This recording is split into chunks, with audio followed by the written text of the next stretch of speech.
Hello everyone, I'm here to talk about today about why home energy efficiency. And now I'll be going over the main things such as risk management, economy, utility benefits, and environmental. For environmental, it has increased efficiency that can lower greenhouse gas emissions and other pollutants as well as decrease water use. For economy, improving energy efficiency can lower individual utility bills, create jobs, and help stabilize electricity prices.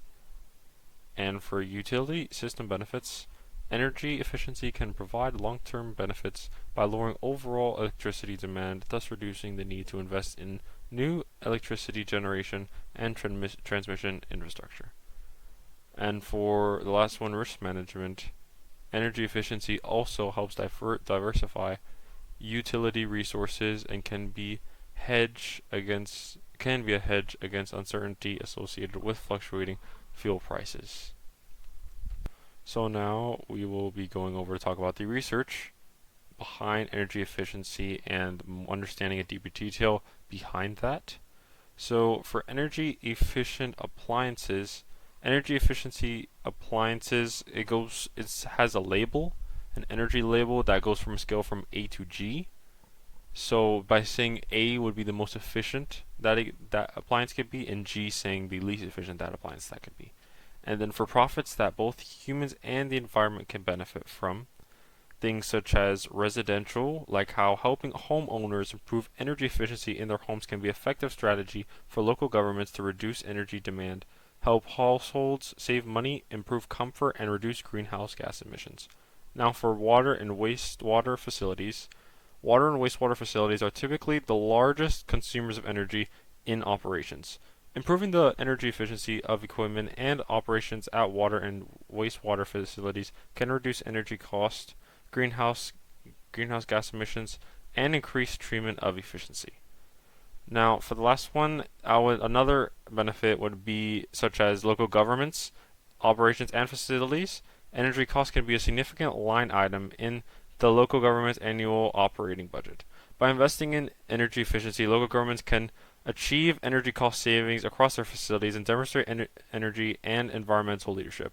In addition to improving the efficiency of existing and new facilities, local governments can incorporate energy efficiency into product producement decisions. So we're going to talk about home accommodations.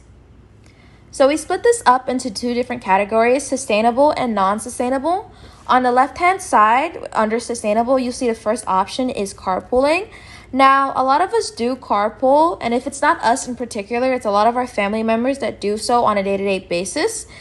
Under that, we have no red meat, and a lot of us do not eat red meats. In order to even eat red meat, it costs a lot of energy in order to produce something that's edible for us.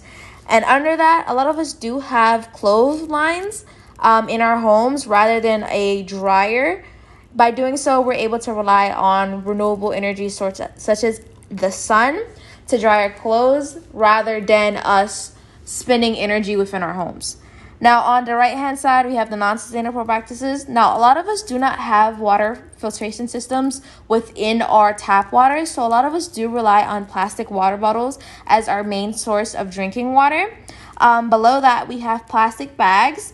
And a lot of us in our day-to-day living, we do have plastic bags from grocery stores or just items that we've bought. And rather than using renewable bags, a lot of us do use this, which is super bad, but we're working on it. And then lastly, a lot of us do have running tap water within our homes. If it's not us, it's a lot of our family members that do so, that do not turn off the tap water immediately after they're done using it or just in between the activity that they're partaking in. Next, we're going to talk about sustainable living. Now, sustainable living looks different for everyone, but we have split it into 6 core concepts, which is easy to implement on your day-to-day and do not cost a lot of money in order to do so. So the first one is turning off running tap water. Now, roughly 35 gallons of water is wasted per minute just by having the tap water running, which is crazy to think about because a lot of people don't really see how much water that is leaving their homes by doing so. The next thing is wrapping your water heater. By getting an insulated blanket to wrap your water heaters, you would be able to reduce the amount of heat that is emitted by roughly 25 to 45%. This would also save homers roughly 7% to 16% on their next electric bill. Next, we do advise homeowners to implement the use of ceiling fans, mainly because ceiling fans do not require as much energy as AC units, and as a result, these items can reduce the amount of energy spent within your homes as well as your electricity bill. Next, we have running large appliances within the evening.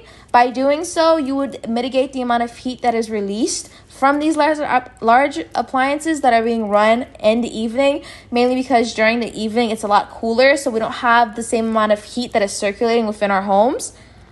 This would also reduce the amount of money that you would spend on your electricity bill because not as much energy is leaving your homes.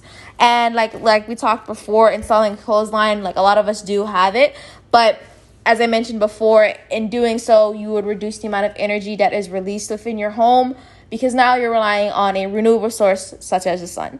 And lastly, we would say cooking smart. Now, cooking smart looks different for everyone, but the thing that we recommend in order to not be such a drastic change to your day-to-day living is instead of using a conventional oven to heat up your items, we do recommend using a microwave because a microwave uses less energy than the conventional oven. And if it's possible to continue using the microwave, and if you can't get away from using the conventional oven, we do say preheating your items for a lot less time. What is the average cost of implementing these energy-saving recommendations? Well, first off, let's start with turning off running water. It takes no money to do and is a good and easy habit to have.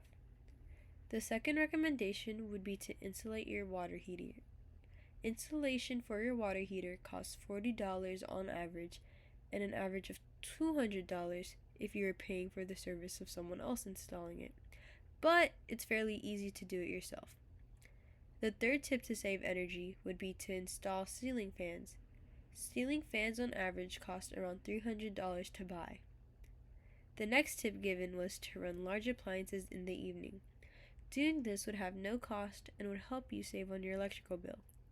Installing a clothing line costs on average $15 and could be pretty cheap if you made it yourself as well. Lastly, cooking smart has no cost and would save a lot of energy. Summary. Overall, with respect to this subject, we do not consider our home green for various reasons. One of them being that most of the products for food consumptions are not green products. Fair trade products and equal label products are green products that more of us should be supporting. When we look for products in the grocery store, we should consider the packaging of the product because this has a major impact on our environment.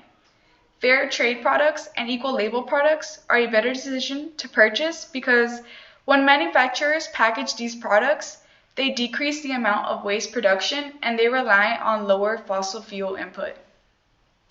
Furthermore, we do not consider our home green because we do not track or reduce the amount of consumptions we purchase for goods and services. In particular, some of us have large families, which lead us to constantly purchasing goods and unnecessary items. As a whole, we should consider our impact on the world. If we look for products that last long, we can lower our overall purchases, which is cost-friendly and better for our environment. We should be buying high-quality products that are able to last longer, and we need to be double-checking our labels because some products may claim to be eco-friendly, but in the long run have little to no environmental benefits. This is called greenwashing.